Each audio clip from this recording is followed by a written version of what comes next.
ചപ്പാത്തിയെല്ലാം കഴിച്ച് മടുത്തെങ്കിൽ ഒരു തവണ ഇതുപോലെ ഉണ്ടാക്കി നോക്കിക്കോ. പിന്നെ നിങ്ങൾ ഇത് തന്നെ എല്ലാ ദിവസവും ഉണ്ടാക്കി കഴിക്കും. അത്രയ്ക്കും അടിപൊളിയാണ്.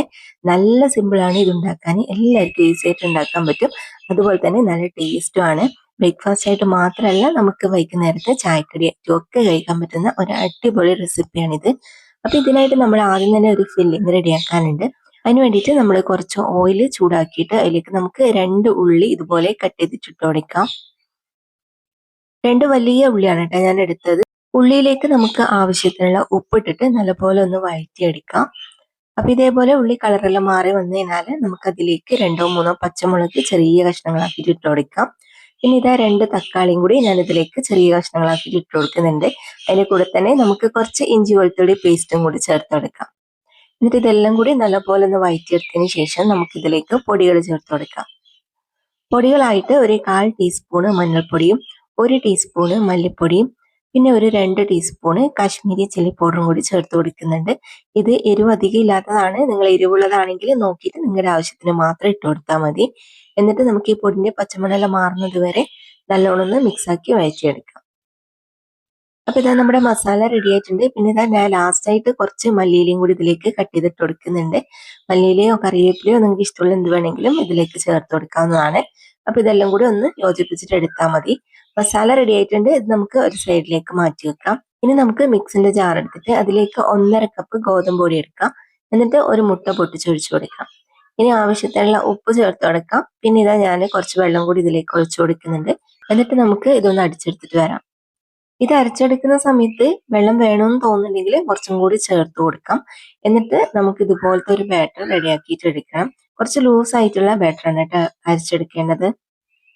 ഇനിയിപ്പോൾ നമ്മൾ എടുത്ത ആ ഒരു പാൻ തന്നെ എടുക്കാം. എന്നിട്ട് അതിലേക്ക് കുറച്ച് ഓയിൽ ചൂടാക്കിയിട്ട് നമുക്ക് പകുതി ബാറ്റർ ഇതിലേക്ക് ഒഴിച്ചു കൊടുക്കണം. എന്നിട്ട് ഇതിന്റെ മുകളിലേക്ക് നമ്മൾ നേരത്തെ തയ്യാറാക്കി വെച്ച മസാലയില്ലേ, അത് കുറച്ചിട്ട് കൊടുക്കാം. ഈ മസാല വെച്ചിട്ട് നമുക്ക് ഇതേപോലത്തെ 2 വരെ ഉണ്ടാക്കാൻ പറ്റും.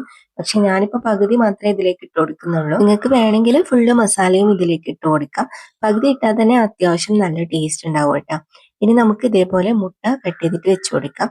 2 മുട്ട ഞാൻ പുഴുങ്ങിയെടുത്തിട്ടുണ്ട്. നമ്മൾ ഇതേപോലെ റൗണ്ട് ഷേപ്പിൽ കട്ട് ചെയ്തിട്ടാണ് വെച്ച് കൊടുക്കേണ്ടത്. അപ്പൊ ഞാൻ ആദ്യം ഫസ്റ്റ് ഒരു 5-6 പീസ് വെച്ച് കൊടുക്കുന്നുണ്ട്. ബാക്കി 4 പീസ് ഞാൻ മാറ്റി വെച്ചിട്ടുണ്ട് കേട്ടോ.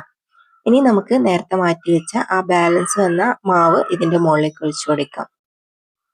മാവ് ഒഴിച്ചു കഴിഞ്ഞിട്ട് അതിന്റെ മുകളിലായിട്ട് കുറച്ചുകൂടി മസാല ഇതിന്റെ മുകളിലേക്ക് ഞാൻ ഇട്ട് കൊടുക്കുന്നുണ്ട്. മസാല ഇട്ട് കഴിഞ്ഞിട്ട് പിന്നെ നമ്മൾ മാറ്റി വെച്ച ആ 4 പീസ് മുട്ട നമുക്ക് ഇതിന്റെ മുകളിലേക്ക് വെച്ചു കൊടുക്കാം. ഇനി നമുക്ക് മൂടി വെച്ചിട്ട് ചെറിയ തീയിൽ വേവിച്ചെടുക്കാം.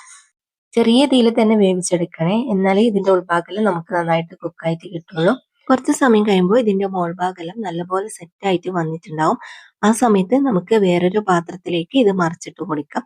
ഞാനൊരു ദോശക്കല്ലിൽ കുറച്ച് ഓയിൽ ആക്കി കൊടുത്തിട്ടുണ്ട്.